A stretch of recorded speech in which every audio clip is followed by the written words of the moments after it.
Good afternoon.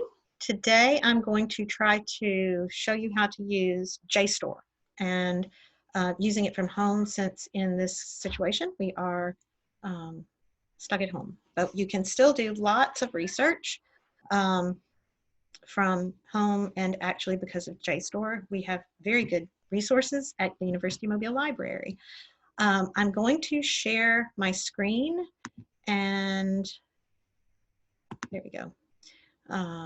Share, and this typically is where one would end, so I'm going to go back. Actually, what I'm going to do is do it the easy way. Okay, so we're going to start with the front page at the University of Mobile, and you can just log in and this comes up, or even if you aren't logged in, that's okay, you can still get to the library. So we're going to start with the library page. Click on library, and library is over there on the left-hand side of your menu bar, your little left-hand menu bar on that front page. And now we're at the library page. So we scroll down on the library page. You've got JL Bedsole up there. Scroll down. If you are doing research for a college level class, Google Scholar is not quite as good as JSTOR. JSTOR is more professional. You go to search. Underneath search, we want databases. These are licensed academic databases, which means that we have permission to use them. This brings up our list of electronic databases in alphabetical database list. I'm trying to go over this. Maybe I need my cursor to be bigger or something. Now, what we want to do is scroll down a little bit, and you see that the gray, in a hurry, start with these databases. Under that, you've got Academic Search Premier. Don't click on that. You go to the next one that's called JSTOR. Okay.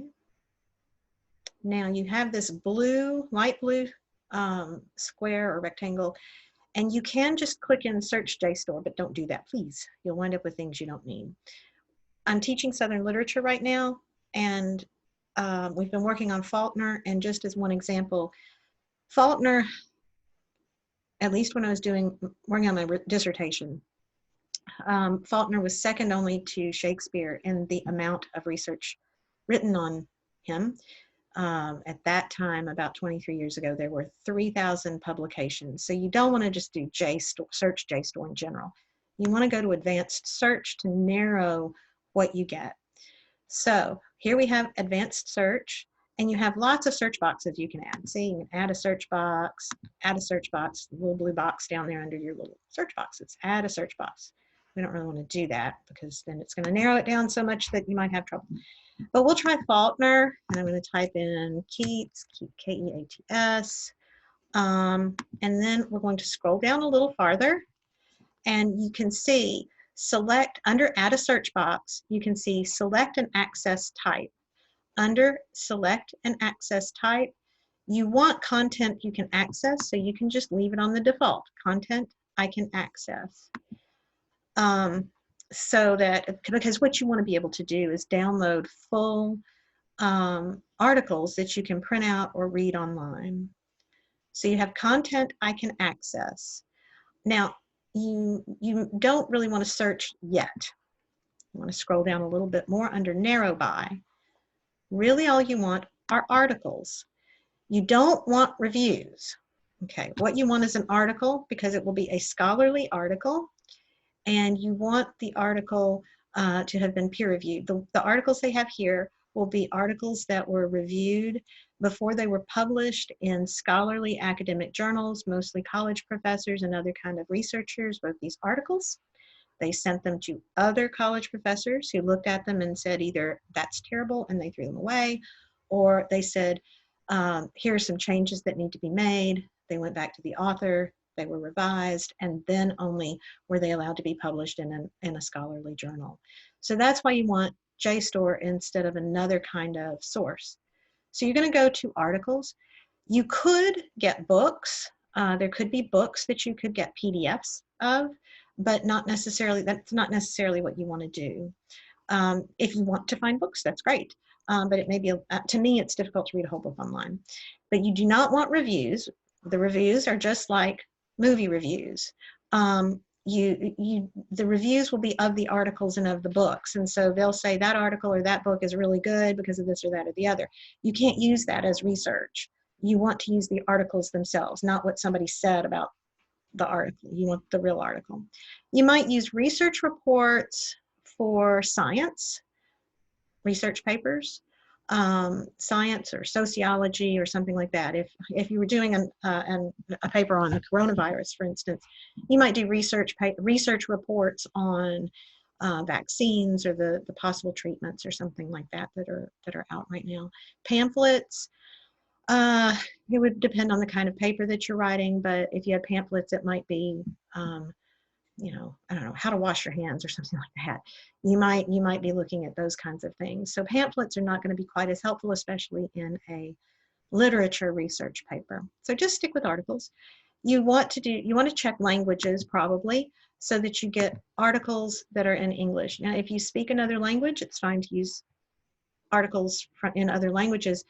For me, I would appreciate it if you would type the quote into, use the quotation from the original language and then follow that with a translation. You can translate it yourself. But you need both the original language and the translation, and that's standard. You don't find a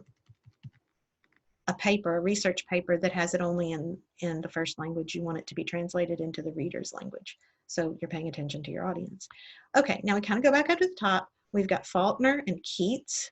William Faulkner is an American author. He's written poetry and novels, and we're looking at perhaps the influence that Keats, a romantic British poet, maybe he had an influence on Faulkner. We don't want to add any search boxes. If you narrow it down too much, you run into a couple of problems. Number one, you might misspell something and then it kicks it all out and they haven't found anything for you. Also, you might narrow it down so much that there really isn't anything there, and you might do better just to stick with 2 or 3 search terms. So I'm going to click on search. It's down here under content I can access. So we've got Faulkner and Keats. Let me wait for it to come up. Okay, we've got 211 search results. I'm going to scroll down a little bit. Okay, we start with Anderson and Faulkner there. We see that it's in a journal titled American Literature. You've got volume 36, number 3, you've got the publication date. It starts on page 298 and ends on 314. That looks like, beg your pardon, starts on page 298 and ends on 314. So you've got about, what, a 15 or 16 page article. So that looks like a scholarly article. It would make sense that that would be a scholarly article. So we can click on it. Over on the right-hand side, you've got download PDF. You can also save it or cite it. It'll give you different ways to cite it, different citations. But if we download the PDF, you see that it comes up. The first page gives you publication and copyright information. It is published, the American Literature Journal is published by Duke University Press. I would hope that you have heard of Duke University Press. It is relatively well known and respected.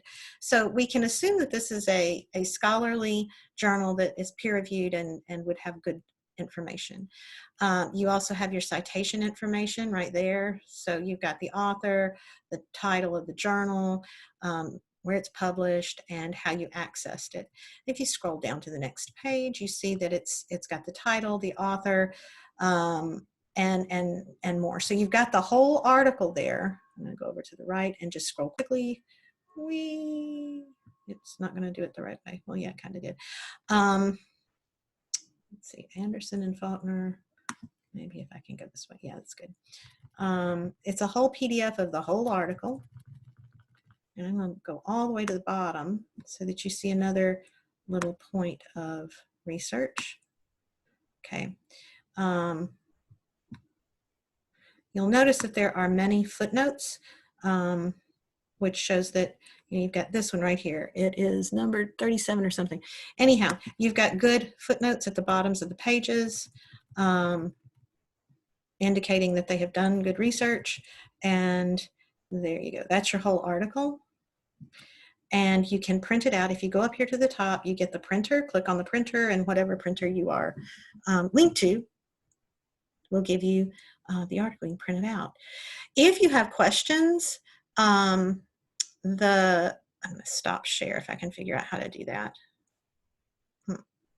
It's somewhere around here. I guess it doesn't matter. But,